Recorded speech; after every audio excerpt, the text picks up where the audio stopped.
श्रावण पूर्णिमा की रात। श्रावण मास की पूर्णिमा। आकाश में पूर्णिमा का चांद अपनी श्वेत चांदनी बिखेर रहा है। वृंदावन की गलियों में शंख और मृदंग की ध्वनि गूंज रही है। जय बलराम, जय हलधर।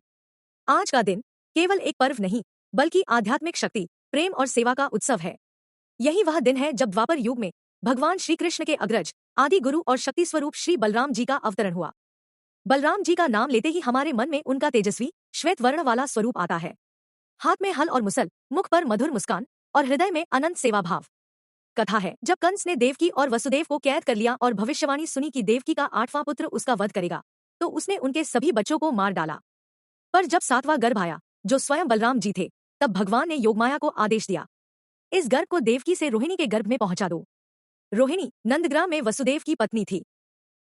योगमाया ने अद्भुत शक्ति से गर्भ का स्थानांतरण किया। इस कारण बलराम जी को संकृष्ण भी कहते हैं, जो स्थानांतरित किए गए। बलराम जी का जन्म श्वेत वर्ण में हुआ, जैसे पूर्ण चंद्र का प्रकाश। उनके नाम का अर्थ है बल, भक्ति के लिए आवश्यक शक्ति, राम, आत्मा का आनंद। वे हलधर, हलायुध, संकर्षण, दौजी, बड़े भाई नामों से भी विख्यात है। गोकुल में बलराम जी और कृष्ण साथ साथ बड़े हुए। वे गोपालकों के साथ गाय चराते, खेलते और हर लीला में कृष्ण के रक्षक बनकर रहते। तालवन में दैत्यों का भय था।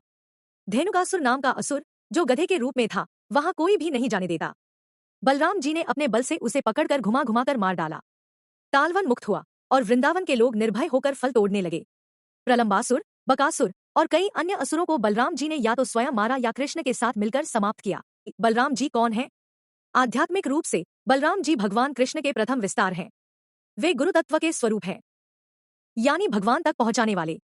जैसे समुद्र तक जाने के लिए नाव चाहिए, वैसे ही कृष्ण तक पहुंचने के लिए गुरु का सहारा चाहिए। बलराम जी वही सहारा है। उनका आशीर्वाद हमें देता है साधना में दृढ़ता, सेवा में सामर्थ्य और कठिनाइयों का सामना करने की शक्ति। भारत में कई स्थानों पर बलराम जी को किसान देवता के रूप में पूजा जाता है। उनका हल धरती को सींचने और अन्न देने का प्रतीक है।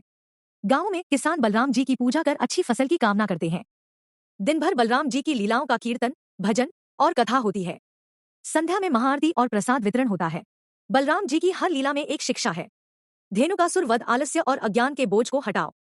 हल का प्रयोग साधना में भूमि, हृदय को तैयार करना जरूरी है। गुरु तत्व, कृष्ण भक्ति का मार्ग बलराम के सहारे से सहज बनता है। बलराम जी हमें सिखाते हैं, बल का प्रयोग केवल धर्म के लिए हो। सेवा में विनम्रता ही सच्चा बल है। गुरु के बिना भक्ति अपूर्ण है। श्रावण पूर्णिमा की रात, जब चांद आकाश में चमक रहा हो और जय बलराम की ध्वनि गूंज रही हो, अपने हृदय में कहें, हे बलराम जी, मुझे सेवा का बल